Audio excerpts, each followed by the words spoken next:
When the recession hit in 2008, a new trend started with many potential homeowners ending up renting. Now, 3 years later, the continued economic situation has created a market where buying property may be the way to go.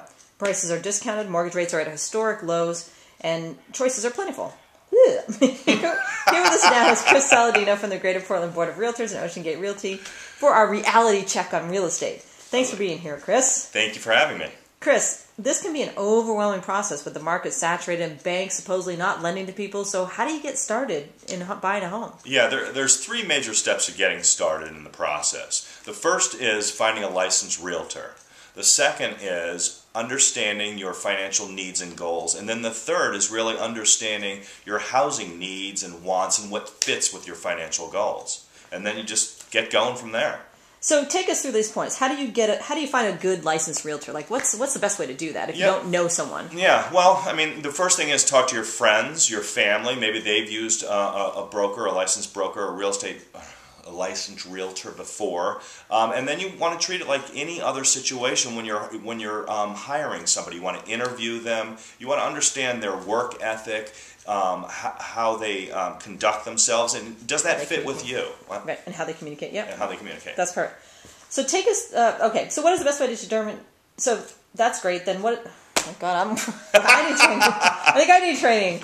What is the best way to determine your financial goals? The second point in this. What's the best way to do that? Well, using your realtor, after you've found your realtor, you're going to explore the different mortgage lenders out there, banks, and you're going to interview those people as well. And through that process, you will walk away with what program works for you, how much they're going to lend you, and then how much you want to spend, because they might want to lend you a lot of money, but if that doesn't fit into your monthly budget and your ongoing life, then that's not the place to go. You need to find out what fits. Awesome.